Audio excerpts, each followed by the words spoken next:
Donc, on va parler un petit peu de l'ERC. Je vais juste... Ça passe comment ?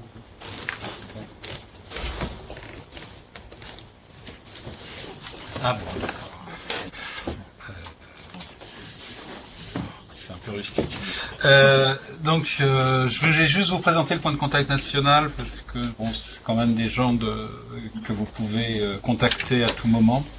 Donc, ce point de contact national est coordonné par le CNRS, Laura Sonnen et moi-même, Philippe Roussignol. Il y a un consortium qui regroupe un certain nombre d'institutions représentatives. Nous avons donc Sciences Po pour les sciences humaines, l'INRA, l'INSERM, la CEA, le CEA, la CPU et l'INRIA. Donc il y a un membre du PCN, deux membres en Bretagne, Thierry Priol et Michel Loyer. Donc n'hésitez pas à les contacter pour avoir toute l'aide nécessaire en ce qui concerne l'URC. Donc ce PowerPoint est un peu long, il y a des slides que je vais passer rapidement, mais il vous sera communiqué par la suite et il y en aura une version un peu plus étendue qui sera disponible sur le site du PCN. Donc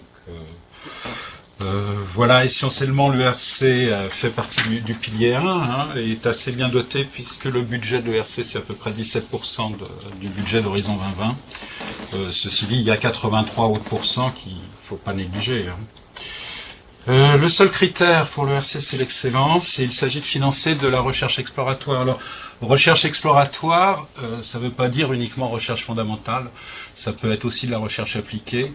Le tout, c'est de développer des concepts nouveaux. Il ne s'agit pas en recherche appliquée, d'améliorer un dispositif déjà existant en choisissant un peu mieux les composants.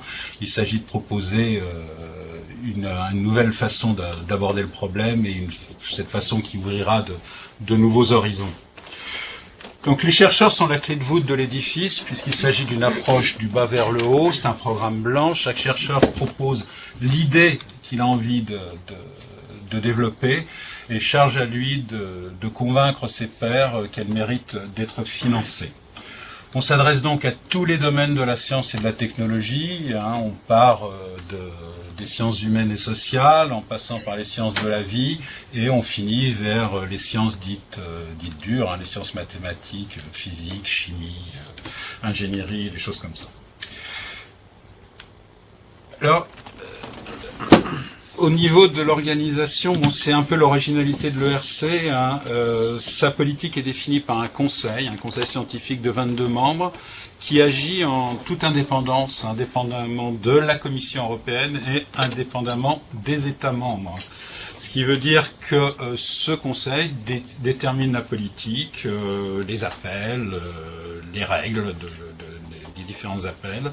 Il est présidé par Jean-Pierre Bourguignon, qui est un mathématicien français, et il y a 3 vice-présidents qui sont chacun responsables d'un domaine scientifique défini par l'ERC, c'est-à-dire 3 domaines, PE, c'est physique, ingénierie, donc c'est maths, chimie, etc.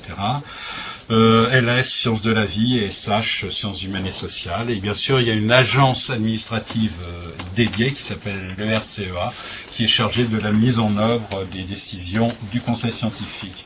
Alors, ces 3 domaines, je vous ai cité à peu près tous les panels d'évaluation qui correspondent à ces 3 domaines.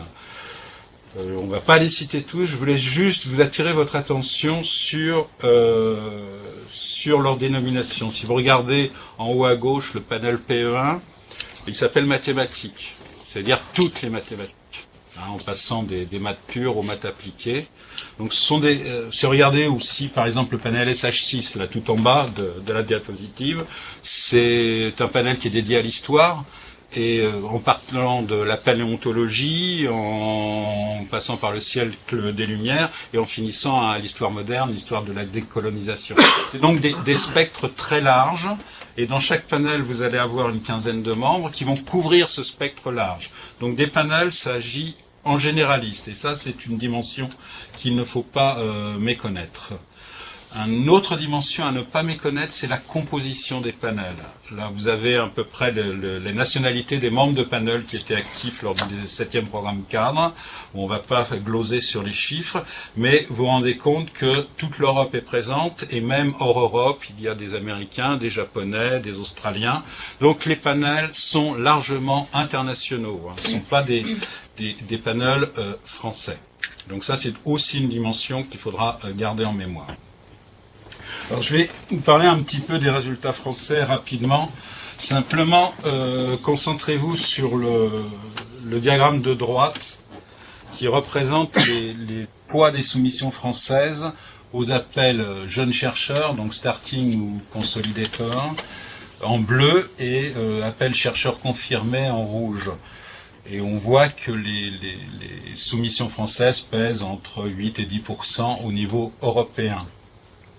Donc, par contre, si on s'intéresse au taux de succès, ce qu'on se rend compte, c'est que les propositions françaises ont des taux de succès largement supérieurs à la moyenne européenne. Vous avez à gauche ce qui concerne l'appel Starting Grant, donc jeunes chercheurs, et à droite l'appel chercheurs confirmés.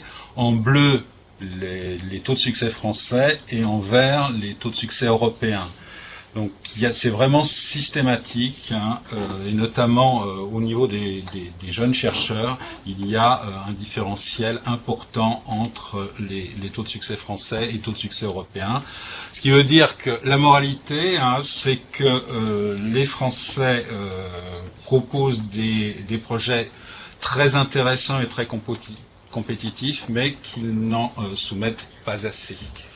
Bon, je commenterai pas cette diapositive, mais simplement, au final, hein, ça nous permet d'arriver en 3e position au niveau des bourses attribuées par le RC, loin derrière, bien sûr, les Britanniques, qui ne sont pas forcément meilleurs que les Français, hein. La France a le meilleur taux de succès de tous les pays européens, mais les Britanniques soumettent 2 fois plus que les Français. Donc c'est un peu comme au loto, hein, si on ne joue pas, on ne gagne pas. Et nous faisons à peu près jeu égal avec les Allemands, qui sont quand même beaucoup plus nombreux que nous, donc c'est plutôt une bonne performance. Alors, où sont les lauréats français au niveau 7e programme cadre? Donc, il y a 567 bourses, plus ou moins 4 ou 5, en France. Et vous voyez qu'en Bretagne, bon, bah, le résultat est un peu modeste. Il y en a un petit peu à Nantes. Et je dirais que la participation des Pays de la Loire est peut-être un peu supérieure à ce qu'on pourrait attendre en Bretagne. Alors, au niveau appel 2014... tout ce qu'on peut dire, c'est qu'on n'a pas beaucoup de visibilité, puisqu'on commence à avoir les résultats de l'appel Starting Grant 2014. Donc, pour 2 domaines, PE et LS, on n'a pas encore les résultats en sciences humaines. Dans ces 2 domaines, si je me souviens bien, il y a 3 projets qui seront financés à Nantes et 1 en Bretagne, à Roscoff. Bon, au niveau du programme de travail, 2015, bon, bah, c'est assez simple, hein, il va y avoir 4 appels. Donc 2 appels jeunes chercheurs, Starting Grant et Consolidator Grant. Starting Grant pour les chercheurs qui sont à 2 à 7 ans après l'obtention de leur doctorat. Consolidator Grant de 7 à 12 ans après le doctorat. Un appel Advanced Grant pour chercheurs confirmés. Et un 4e appel qui s'appelle Proof of Concept, mais qui est réservé uniquement aux lauréats ERC. Il s'agit d'une aide à la valorisation d'une idée qui aurait été trouvée lors du déroulement du projet.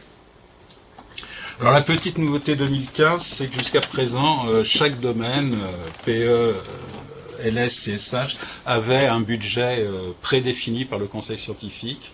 Maintenant, il y a une enveloppe globale et la répartition se fera en fonction des soumissions dans chaque domaine.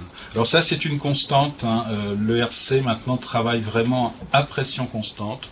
Chaque domaine a un budget alloué en fonction des soumissions du domaine et chaque panel de chaque domaine se voit attribuer un budget en fonction des soumissions à ce panel. Ce qui veut dire qu'il n'y a pas que les taux de succès sont relativement constants dans chaque panel. Bon, alors bien sûr, il y a des fluctuations, mais qui se moyennent au cours du temps.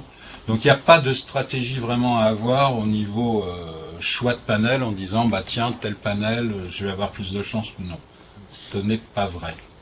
Alors plus précisément pour l'appel Starting Grant 2015, donc il a été publié le 7 octobre et il y a une date limite de soumission commune aux 3 domaines qui est le 3 février 2015. Il y a une heure aussi de clôture, c'est 17 heures, donc 17 heures hors de Bruxelles. Hein, si vous soumettez des États-Unis, tenez compte du décalage horaire. Pensez aussi que tout se fait informatiquement, ça veut dire qu'à 17h01 le serveur est bloqué. Et pensez aussi qu'à partir de 15h30, le serveur est fortement saturé. Donc prenez-vous y à l'avance. Surtout qu'une fois que vous avez ouvert votre dossier, il est modifiable à tout instant. Si vous voulez redéposer une version de votre projet, elle écrasera la version précédente. Donc ouvrez un dossier le plus vite possible et modifiez-le au fur et à mesure.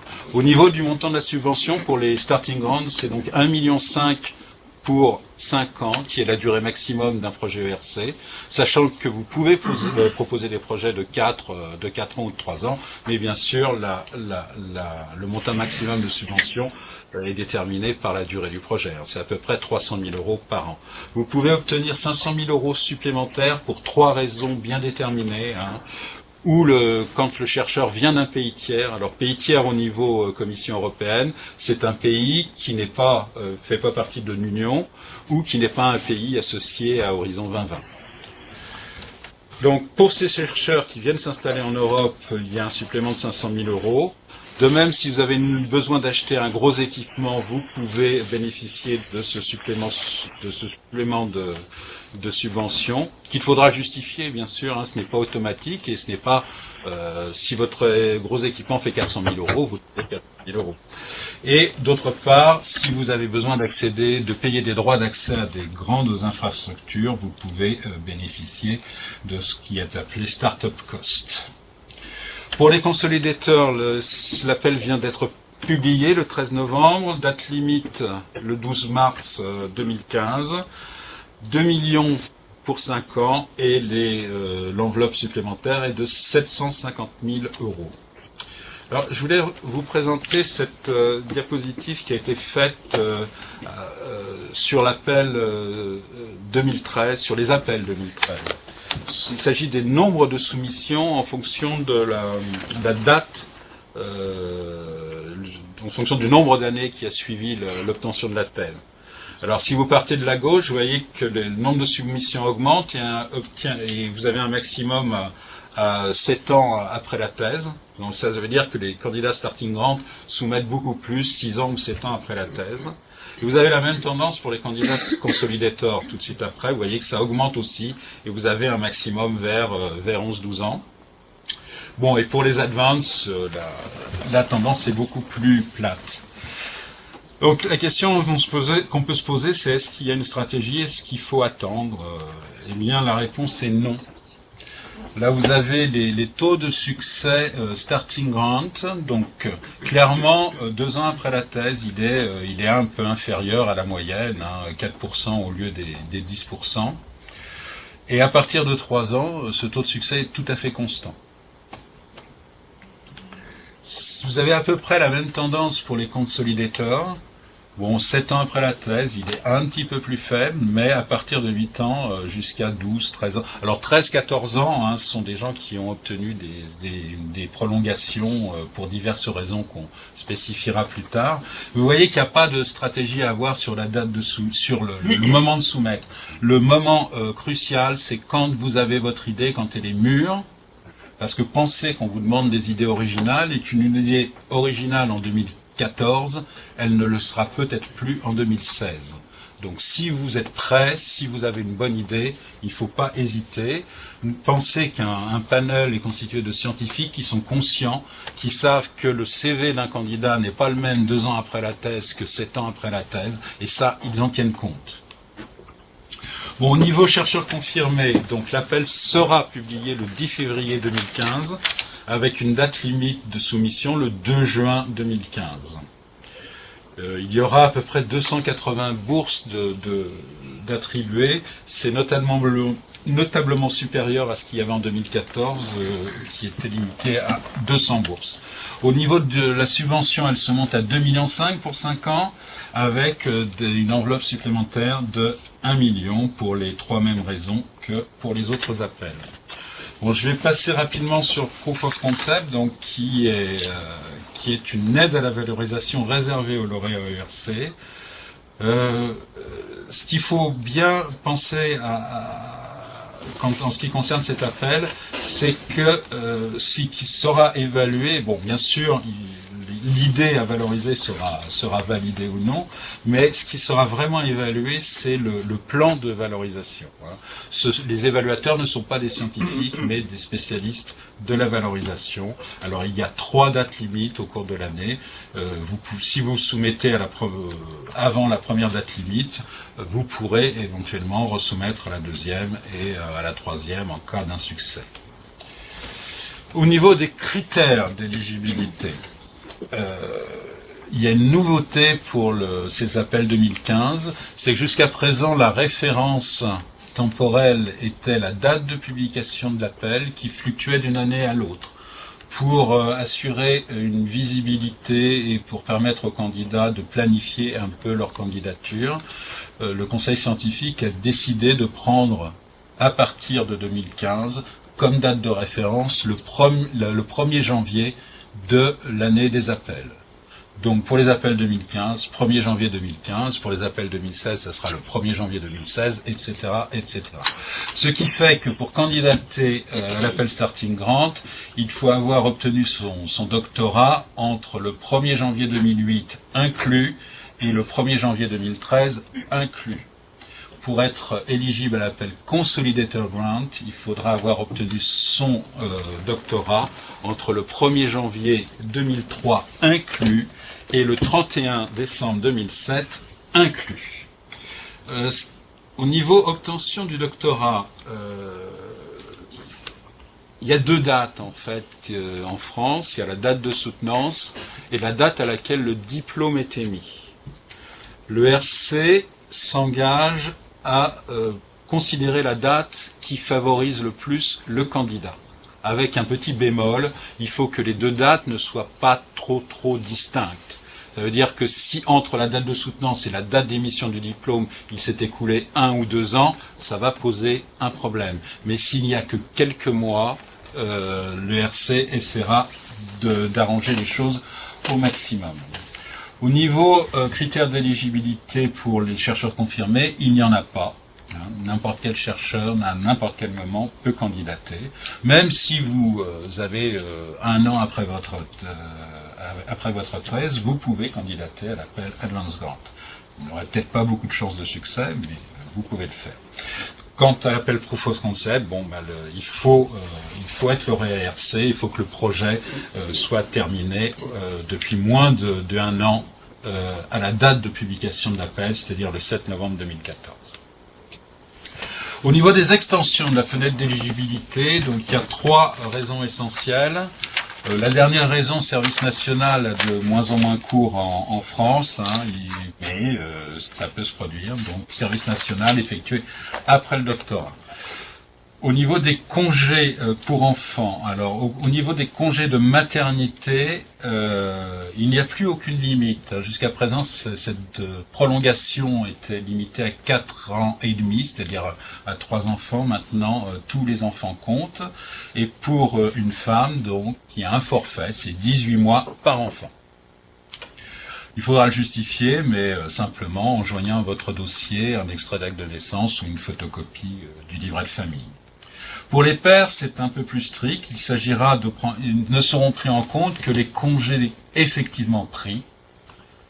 Et là, il faudra fournir une justification de l'employeur.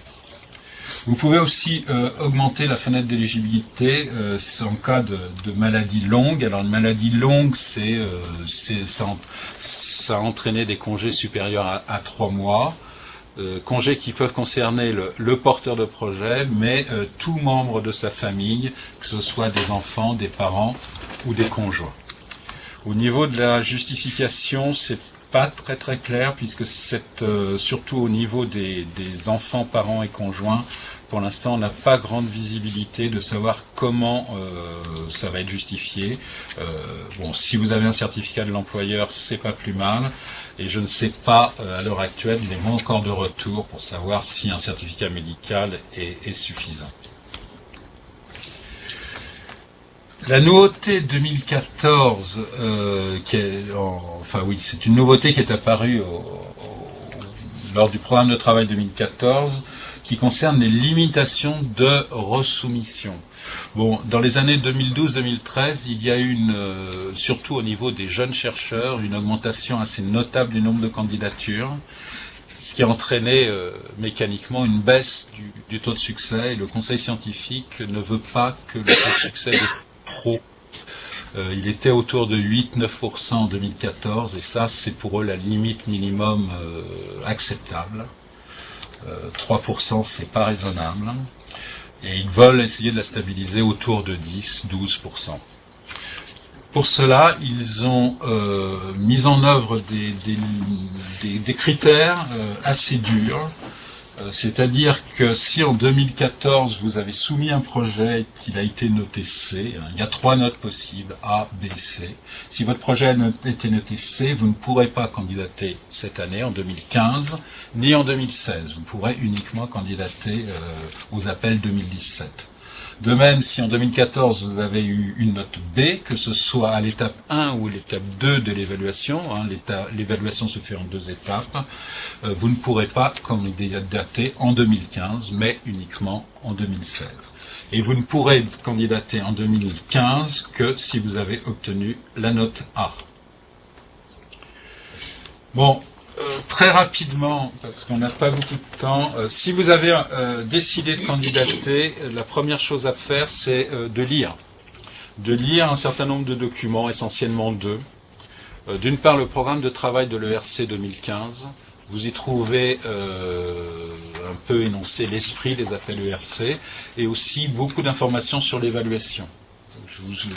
Dans ce PowerPoint, vous aurez quelques phrases qui sont tirées de ce programme de travail, et vous verrez que les indications qui sont données sont très précises.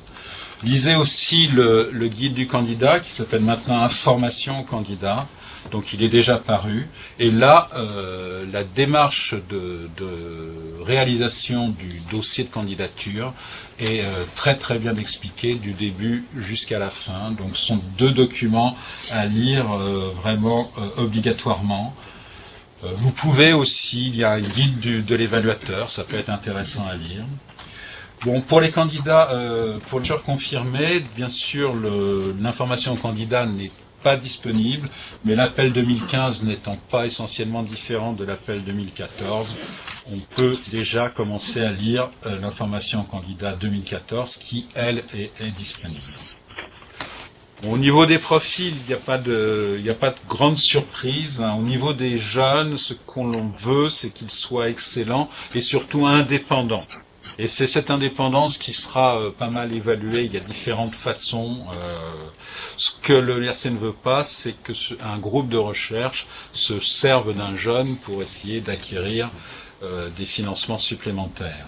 Donc l'idée, c'est d'aider ce jeune à former une équipe ou à en consolider une déjà existante, moyennant que ça, c'est une description théorique, votre parcours est pris en compte. Si par exemple vous avez obtenu votre doctorat, vous êtes parti 7 ans en postdoc et vous rentrez en France, bon, vous avez peut-être le profil théorique d'un consolidateur, mais vous allez créer une équipe et ça c'est tout à fait admis. Il y a une notion qui est importante au niveau ERC, c'est la notion de risque. Le ERC accepte le risque et à la limite l'encourage. Ceci dit, le ERC ne finance pas de la science-fiction. Ce qui veut dire que tout risque doit être évalué, maîtrisé, et éventuellement on vous demandera et c'est même conseillé de proposer des solutions alternatives si, je ne sais pas moi, si un tiers de votre projet repose sur une solution très risquée, eh bien il va falloir envisager une solution de repli si par malheur ça ne fonctionne pas.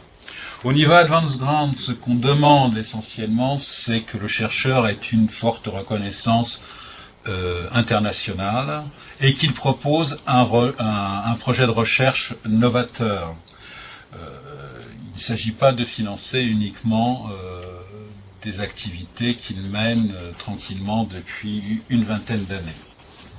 Ce qu'on demande aussi aux chercheurs confirmés, c'est d'avoir fait de la recherche activement les 10 années qui ont précédé le dépôt de dossier. Un chercheur confirmé, fortement reconnu internationalement et qui depuis 15 ans ne fait plus que de l'administration, risque d'avoir quelques soucis. Bon, le dossier ERC, c'est relativement simple, il y a 4 parties.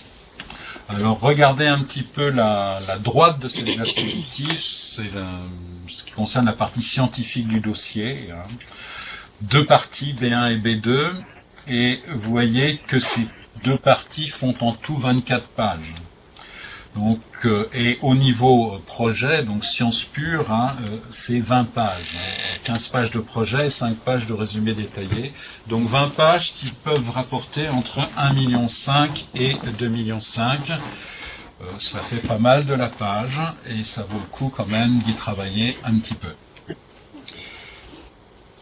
On va passer à la partie A. Alors la partie A, ce sont des données administratives. Cette partie A se remplit en ligne. Va falloir donner des indications sur le. On va les détailler un petit peu après. Donc pensez que ça se fait en ligne au moment de la création du dossier de candidature. La partie B1 avec résumé détaillé, CV et titre et travaux. 5 pages. Alors ce résumé détaillé est très important. Je vous ai dit que l'évaluation se faisait en 2 parties. Lors de la première partie de l'évaluation, le panel d'évaluation ne regardera que la partie B1. Ce qui veut dire qu'au niveau science, il n'aura accès qu'à ce résumé détaillé. Ce résumé détaillé doit donc permettre d'aborder votre projet et non seulement votre problématique, l'état de l'art, mais aussi la méthodologie que vous proposez. Donc c'est un document qu'il faut vraiment soigner. Le CV, 2 pages, et le titre et travaux, 2 pages. Alors quand le RC dit 2 pages, c'est 2 pages. On vous impose une taille limite de caractères, on vous impose des marges, et tout ce qui dépasse pourra ne pas être évalué. Alors quand on vous dit pourra ne pas être évalué, ça veut dire ne sera pas évalué. Donc ne dépassez pas. Vous avez dès que vous ouvrez un dossier, vous pouvez télécharger tous les modèles, donc ça vaut le coup d'ouvrir le dossier le plus rapidement possible et de prendre en main le portail du participant. La partie B2, il s'agit du projet scientifique dans sa globalité, qui fait 15 pages maximum, sachant que vous avez une page qui part en description du budget et que ces 15 pages doivent contenir la bibliographie. Il y a un certain nombre d'annexes à joindre au dossier au format PDF. Donc pour les jeunes, la copie du diplôme de doctorat, éventuellement les justificatifs de demande d'extension de la fenêtre d'éligibilité. On reviendra sur des problèmes éthiques tout à l'heure, mais je voudrais insister sur la lettre d'engagement de l'institution d'accueil. Donc, s'il s'agit d'une lettre où l'institution d'accueil s'engage à donner toute indépendance au porteur de projet, à lui donner tous les moyens de développer son projet dans de bonnes conditions. Ce document a une valeur juridique et doit être signé par une personne apte à engager juridiquement l'institution. Donc, au niveau d'université, c'est le président. Au niveau d'un organisme comme le CNRS ou l'INSERM, c'est le délégué régional. Donc ce n'est pas un directeur de labo. Et pensez aussi que les signatures de ces personnes ne s'obtiennent pas du jour au lendemain, donc il faut s'y prendre un petit peu à l'avance. Cette lettre, vous n'avez pas à l'inventer, il y a des modèles qui sont attachés justement au dossier, qui peuvent être téléchargés, et il n'y a qu'à les faire signer. Pensez aussi que au moment où une institution signe cette lettre, elle s'engage. Et notamment, si un projet ERC, c'est beaucoup d'argent, donc ça veut dire aussi des mètres carrés. il faut que votre institution soit apte à vous fournir les mètres carrés dont vous avez besoin. Et ça, donc, négociez et prévenez avant. Pensez aussi que les bourses ERC sont portables. Si vous avez une bourse, si vous avez envie de déménager, vous partez avec votre bourse. Donc c'est aussi un facteur de négociation important. Alors au niveau des démarches à effectuer pour ouvrir un compte, bon, tout ça se fait sur le portail du participant. Et la première étape consiste à créer un compte ECAS, qui est simplement un identifiant au niveau de la Commission européenne, de choisir le type d'appel. Et alors, vous voyez, à partir de l'étape 3, surtout, vous ne le faites pas tout seul. Pour créer un dossier, la première chose à faire, c'est de rentrer le code PIC de votre institution d'accueil. Donc déjà, ne perdez pas du temps à chercher le code PIC. Vous pouvez faire des recherches sur le portail du participant. Je prends toujours l'exemple du CNRS. Si vous faites ça, vous trouvez 10 ou 11 ou 12 codes PIC. Il n'y en a qu'un seul qui est le bon. Donc perdez pas du temps. Allez voir les cellules Europe de votre institution d'accueil. Elles vous aideront. Elles vous donneront le bon code PIC. Elles vous aideront à remplir la partie administrative, notamment les correspondants administratifs. Quand il s'agira d'établir votre budget, hein, les coûts de personnel à mettre sont les coûts bruts, bruts patronales, c'est le but patronal. Donc ne cherchez pas, ne passez pas des heures et des jours à trouver les grilles de salaire de votre établissement. Ces grilles sont disponibles dans les cellules Europe et le budget sera monté très rapidement. Donc profitez, vous avez des personnes qui sont disponibles et qui sont prêtes à vous aider. Ne faites pas les choses dans votre coin. Bon, pour avoir un compte ECAS, c'est très facile. Hein. Il suffit de rentrer votre adresse électronique et de choisir un mot de passe. On vous dira même s'il est robuste ou non. Et une fois que vous avez rentré votre mot de passe, ça y est, c'est terminé.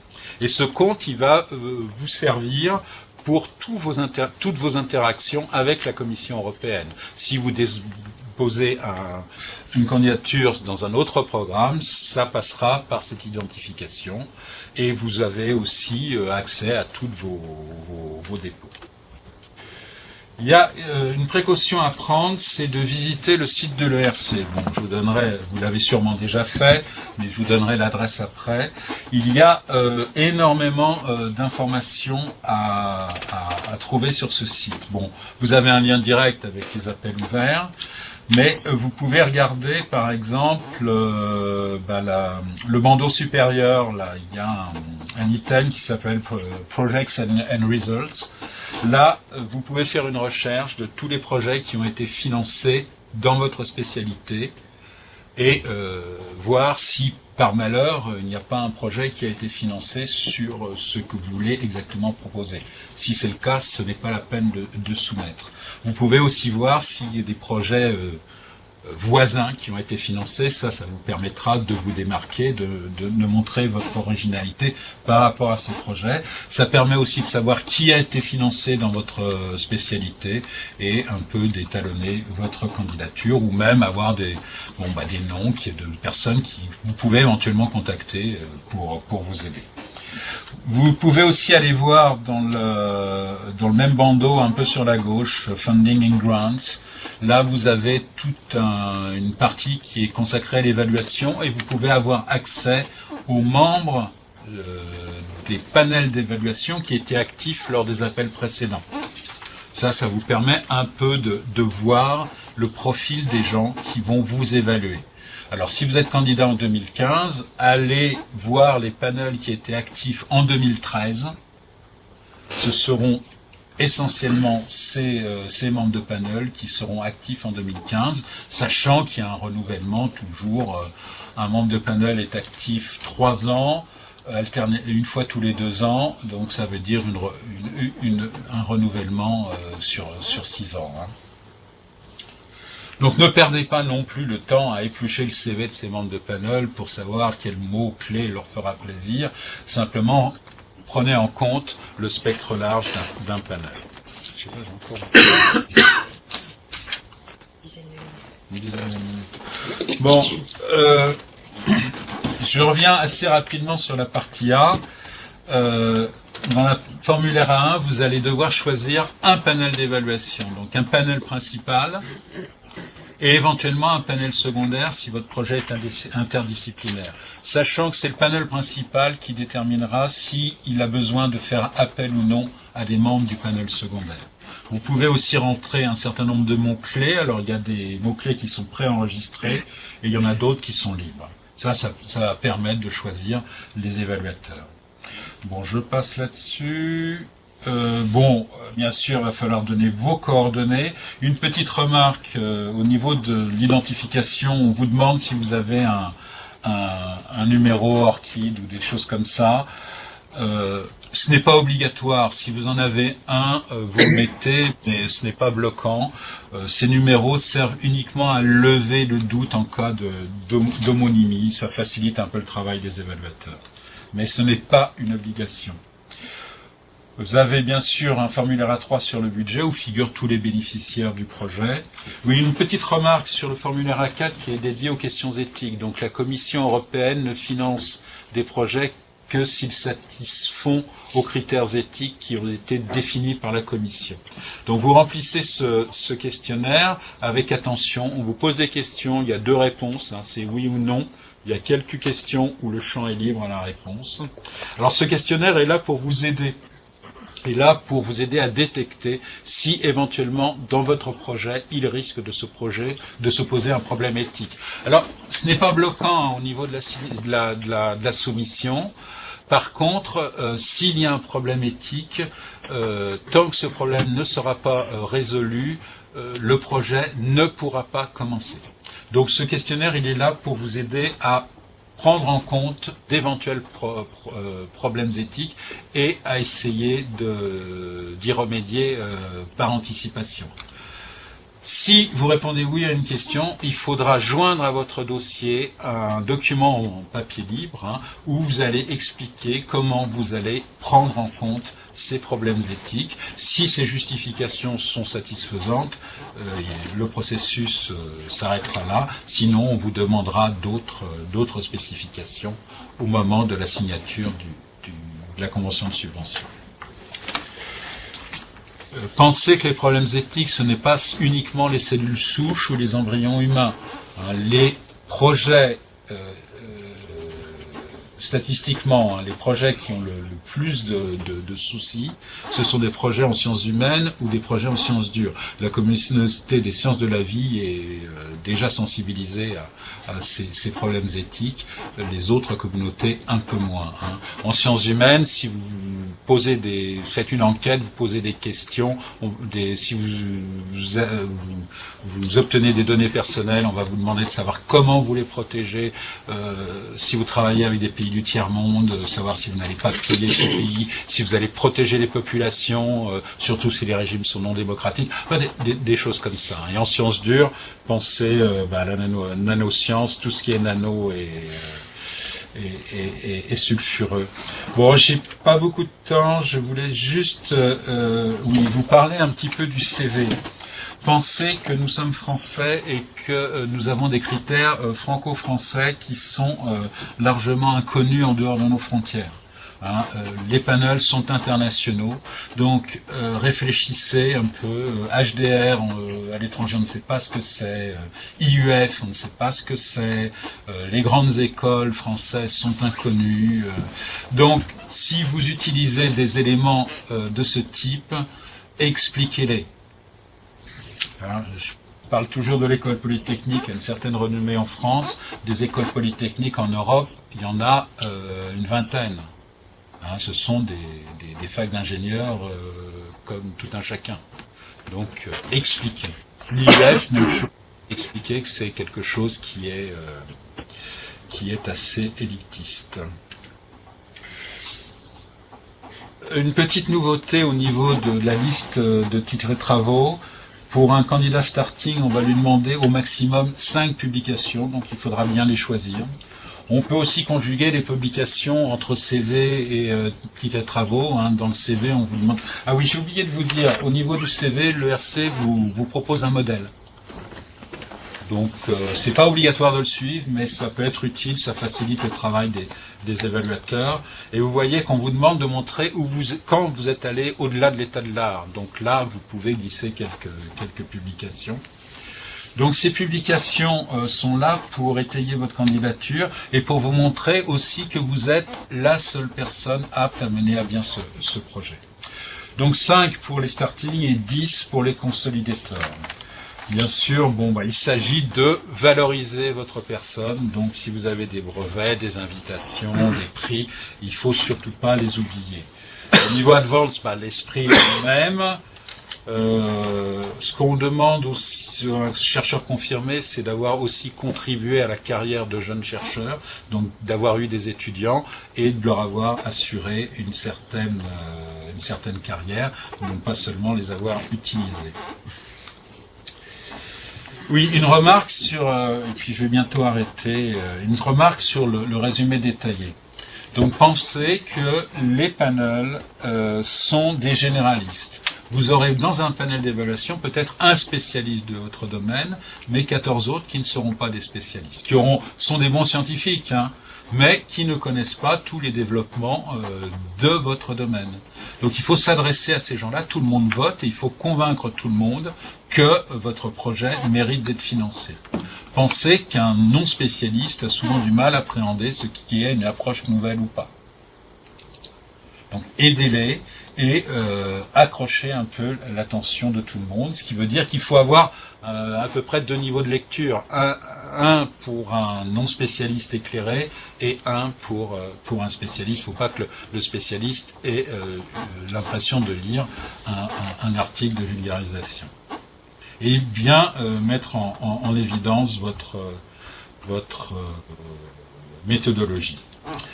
Au niveau de la partie B2, c'est le projet. Il n'y a pas de miracle. C'est un état de l'art international. Vous développez votre originalité, votre impact. Alors l'impact, c'est pas un impact économique, forcément. C'est pas un impact forcément sociétal. S'il y en a un, tant mieux. Mais c'est un impact au niveau de la science. Comment vous allez faire progresser la connaissance ou repousser la connaissance dans votre domaine. Quels sont les champs que vous allez ouvrir, les perspectives que votre projet va permettre d'entrevoir.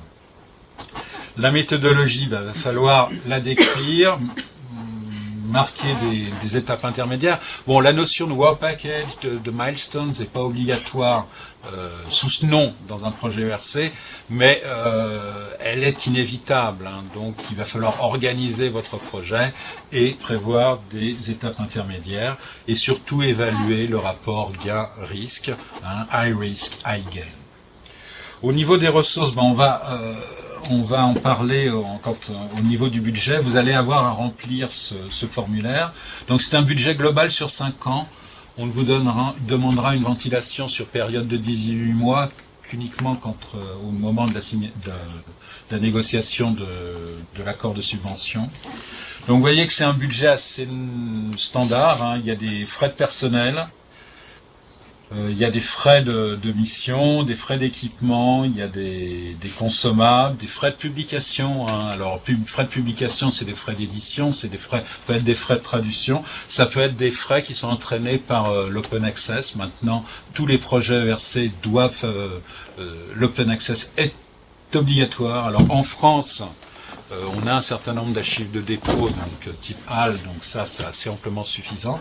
Mais si vous voulez assurer de l'open access type Gold, doré, ça a un coût. Un article dans Nature en open access, ça coûte autour de 4 000 €. Donc voilà, c'est des frais qu'il faut prendre en compte. Alors au niveau des personnels, vous voyez qu'on peut imputer son salaire, le salaire de chercheur permanent, le salaire de personnel temporaire, que ce soit des postdocs ou des étudiants, et over, ça couvre tout ce qui est ingénieur. Ça peut être aussi un EPM, quelqu'un qui va servir d'intermédiaire entre l'administration de votre institution et le projet, mais cet EPM fera du management scientifique, hein. Donc c'est assez précis. J'ai 30 secondes pour parler des salaires. Oui, bien sûr. Ouais. On se demande toujours si, en moyenne en France, les chercheurs sont fonctionnaires, qu'ils soient enseignants-chercheurs ou chercheurs à temps plein. Donc, est-ce qu'il faut imputer les salaires des membres permanents? Alors, la réponse est oui. Bon, il y a une réponse politique, je dirais, qui est qu'un projet européen, c'est un coût complet. Hein, c'est pas seulement l'équipement, des missions, mais c'est aussi du personnel. La France contribue à 16,6% au budget d'Horizon 2020. Si vous n'imputez pas vos salaires, vous augmentez d'une façon inconsidérée la participation de la France sans le dire. Donc il n'y a aucune raison de ne pas imputer son salaire, ce que tout le monde fait en Europe, à commencer par les Anglais ou les Allemands. Il y a une autre raison moins avouable, qui est que les projets européens ne sont pas faits pour acheter de l'équipement. L'Europe ne finance que l'amortissement de l'équipement au prorata du temps consacré par le dit équipement au projet. Alors je ne sais pas à l'université de Bretagne quelle est la durée de l'amortissement, mais 8 ans. Alors ça dépend des. Oui, ça dépend. Ça dépend du porteur. Bon, alors renseignez-vous auprès de votre institution d'accueil, savoir quelle est la durée d'amortissement. Bon, prenons 5 ans. Hein, ça, c'est des choses qui sont effectivement à discuter avec chacune des institutions. Prenons une durée d'amortissement de 5 ans. Si votre appareil est acheté et mis en route le premier jour de votre projet, l'ERC vous en remboursera 100%. Si vous achetez de l'équipement la 4e année, l'ERC vous en remboursera uniquement 20%. Donc ça, c'est quelque chose qu'il faut prendre en compte. Alors, si, par exemple, vous faites rembourser, si votre institution d'accueil demande le remboursement de votre salaire, alors là aussi, vous discutez avec votre institution d'accueil pour savoir ce qu'elle va faire de ce remboursement. La plupart des institutions françaises reversent ce salaire, le reversent sur le projet. Et ça donne aux porteurs de projet une certaine latitude financière, et notamment pour acheter de l'équipement quand il veut. Ça lui permet aussi de payer des factures internes dont le remboursement est loin d'être évident au regard des critères européens. Donc renseignez-vous un peu comment ça fonctionne. Pour les enseignants-chercheurs, ça peut être très intéressant parce que cet argent peut permettre de financer un ATER et permettre de décharger le porteur de projet d'une partie de son enseignement. Donc négocier, poser des questions avant de faire ce genre de choses, sachant qu'un remboursement de salaire est justifié uniquement par la production de feuilles de temps. Voilà. Donc ça, j'en ai parlé déjà. Bon, l'évaluation se fait en 2 étapes. Pensez que pour les jeunes chercheurs, il y a une audition à Bruxelles. Alors, première étape, uniquement les membres de panel. Deuxième étape, partie B1 et B2, membres de panel, plus experts extérieurs qui, eux, seront vraiment des spécialistes pointus de votre domaine.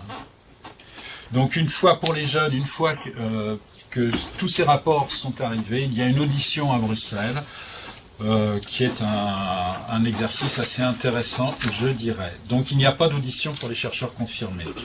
Bon, je ne vais pas passer de temps sur les calendriers. Vous voyez que l'ERC déroge à une dérogation par rapport au principe d'Horizon 2020 qui imposait une durée de 8 mois entre la date limite de soumission et l'établissement des conventions de subvention. Mais l'ERC, vu son processus d'évaluation un peu compliqué, met quasiment 1 an. Donc ça, j'en ai un petit peu parlé. L'audition à Bruxelles, bon, je pense qu'on aura l'occasion d'en reparler. Oui, juste pour vous citer, vous voyez, ça sont des phrases sur l'évaluation qui sont extraites du programme de travail 2015 de l'ERC. Et ce sont les questions qui sont posées au rapporteur. Le rapport a 4 cases ou il est tout à fait d'accord, ou partiellement en désaccord, ou tout à fait en désaccord. Et il aura à répondre à exactement ces questions. Donc facilitez-lui le travail, et s'il trouve les réponses facilement, il sera content. Un évaluateur a une quarantaine de projets à évaluer, et donc plus c'est clair, plus c'est facile, plus il est heureux. De même pour aussi bien sur le projet que sur le porteur de projet. Donc pensez que un porteur de projet ERC doit passer 50% de son temps en Europe. Alors 50% sur la totalité de son projet. C'est un temps de séjour qui peut être modulé sur les 5 ans ou les 4 ans du projet. On demande à un starting grant qui consacre au moins 50% de son temps. Alors ça, c'est très important pour un enseignant-chercheur. 50% de son temps, c'est 100% de son temps de recherche. Donc s'il veut consacrer un peu plus de temps à son projet ERC, il faut absolument qu'il bénéficie d'une décharge. Consolidator, c'est 40% du temps au projet ERC, et comme un chercheur confirmé à plein d'autres activités, c'est uniquement 30%. Pensez bien que tout est informatique. Si la lettre d'engagement arrive par la poste une semaine après, elle ira directement à la poubelle. Et le projet sera déclaré inéligible, et donc vous pourrez en recandidater l'année d'après.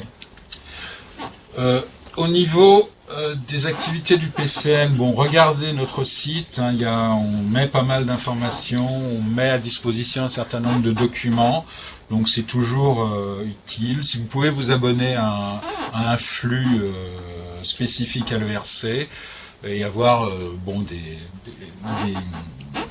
des traces de ce qu'on met. Pensez que le PCN organise pour les jeunes des réunions d'information sur l'oral, spécifiquement sur l'oral, donc il y en a une par appel, et les dates se font en fonction du calendrier des appels, et ça se fait à Paris, typiquement au ministère. Ça permet aussi de prendre contact avec un certain nombre d'institutions qui organisent des oraux blancs, et ça, c'est très très important. Cet oral est décisif, et quelque chose qui ne s'improvise pas. Donc voilà. Quelques adresses utiles, donc l'adresse mail du PCN. On essaie de répondre rapidement. Donc n'hésitez pas à nous poser des questions. Notre site, qui est hébergé donc pas sur le site ministériel consacré à Horizon 2020. Le site de l'ERC, allez-y, et bien sûr le portail du participant. Et il ne me reste plus qu'à vous remercier.